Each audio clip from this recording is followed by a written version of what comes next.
And I think that this idea of secret space programs is something the time has come. And so out of nowhere, this gentleman suddenly appeared who was there at the beginning. And he was there in the Second World War, and he really was part of the beginning of this secret space program. And so if we want to understand what are these secret space programs, at least in the United States, how they began, we're very fortunate to have really, I think, someone who eventually will be seen as a kind of living legend, because he was there at the beginning. He's a World War II veteran, and he has really given some incredible information on this whole phenomenon.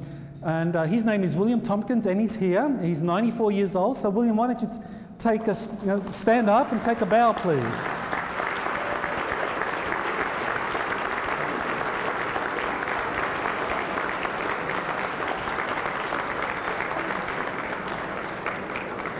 So I'm going to be talking about William Tompkins and what he says about this secret space program, how it began, the documents he's presented, the documents that I've been able to find through Freedom of Information Act and through from the National Archives that support exactly some of the key claims that he's made. And then in the second part of this presentation, I'm going to be looking at what this means for the things that Corey Goode has said, which kind of takes us to the present moment, like what is happening now. Here is something which is a critical document. Again, this is something I got from the National Archives. So this is after William Tompkins came forward with his testimony through his book, where he presented some documents, but this document here, that came from the National Archives. And this shows that Rick Boda, that he was involved in the Navy's research into experimental aircraft. That during the time he was stationed at the Bureau of Aeronautics, he visited several aircraft facilities in October of 1942. This is just 2 months before he took up the position at the Naval Air Station in San Diego. And it lists there some of the places that he visited. So you have Naval Air Station, San Diego, Muroc Airfield, which is now Edwards Air Force Base, Douglas Aircraft Company, Naval Air Station, and Consolidated Aircraft. So these were a number of the experimental aircraft facilities that he was visiting in 1942. And this shows that he was a Navy officer who was really at the forefront of the Navy's efforts to understand what is the latest information we have on experimental aircraft that might be of use to the Navy for the war effort. And here's the kind of smoking gun document, which is really critical, because the document on the right, these exit passes, this is what Bill Tompkins provided in his book, Selected by Extraterrestrials. This document on the left was what I got from the National Archives.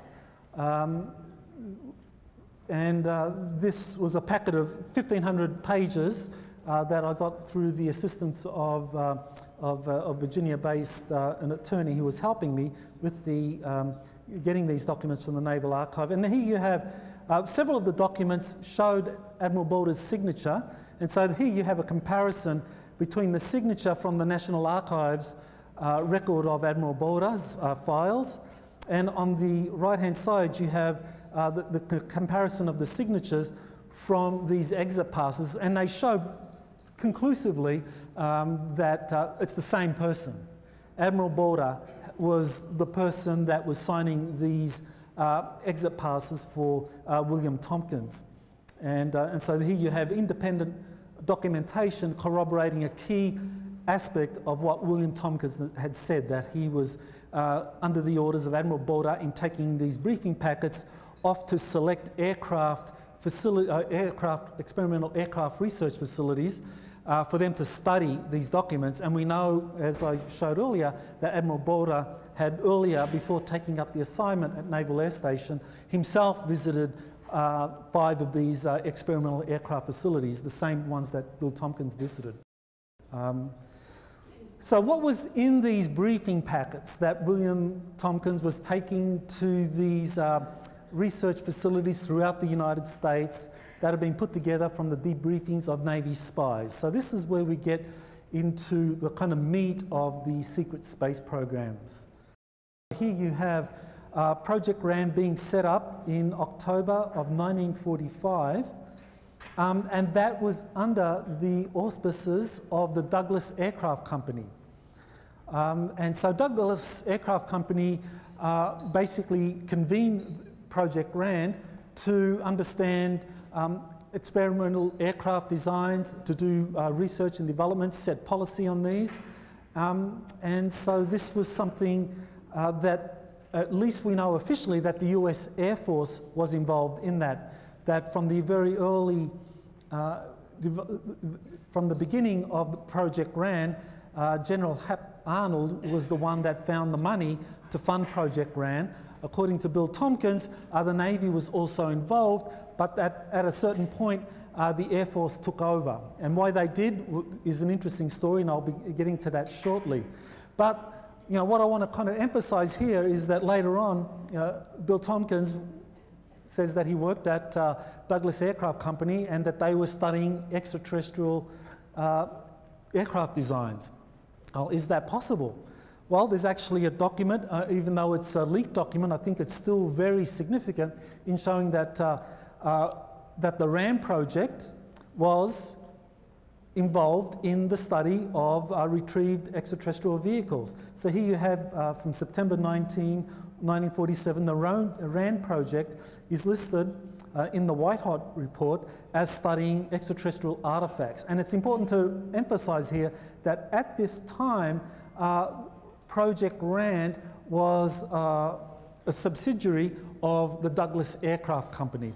And pretty shortly, we'll get to talk a little bit about the think tank developed at Douglas Aircraft Company to study this phenomenon that Bill Tompkins says he was involved in. So here's a document that shows that Douglas, through Project Grande, was involved in studying some extraterrestrial artifacts and also anti-gravity craft. Here's a document that Bill Tompkins has provided that shows, there's a whole packet he's actually provided, this is just one of them, that shows that from 1951 to 1963, when he worked at advanced design at the Douglas Aircraft Company, which was basically the offshoot of Project Grande, and I'll explain how that happened shortly, that two of the figures that were involved in Project Grande, Dr. Klemperer and Elmer Wheaton, that they were doing active research on anti-gravity propulsion systems. So here's a document from a packet that Bill Tompkins has provided that shows that Douglas Aircraft was doing this kind of research. Project Grande is very important, I believe, in understanding the evolution of secret space programs in the United States, because I really think it's the kind of focal point for a divergence between a program that was run by the US Air Force and a program that was even more secretive that was being run by the US Navy.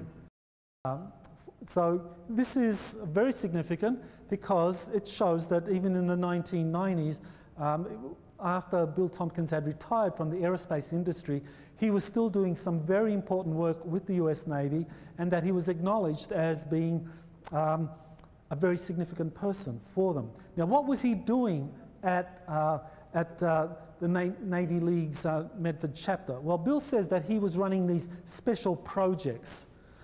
Special projects involving getting Navy personnel and their children acclimated to the idea of extraterrestrial life and Navy space battle groups. Admiral Boulder apparently was very receptive to such a possibility and encouraged the Navy spies to just tell it as they remember what they heard, and that they were saying that yes, the Germans had established a space program out in Antarctica. They had a deep space program that was under development, and that they were working with a particular extraterrestrial group, and that this was something that the Navy was opposed to. And the Operation Highjump, 1946-47, was designed to kind of like bring that German base, New Berlin, base 211, whatever name you give it, that Operation Highjump was set up, was sent out there to kind of find it and to bring it under control or destroy it. But Operation Highjump failed, and that as a result, the Navy realised that whatever the Germans had developed down there was technology far in excess of anything the Navy had, and so the Navy had to go through its own process of developing these technologies and look for assistance. And so this may explain why it was that the Navy was receptive to people like Bill Tompkins saying that they're in communication or working with these Nordic extraterrestrials who are helping the Navy develop these deep space battle groups. What Bill Tompkins has shared kind of really helps give some support to Corey Good's claims that there are different extraterrestrial alliances, and that this is a significant thing in understanding competing secret space programs.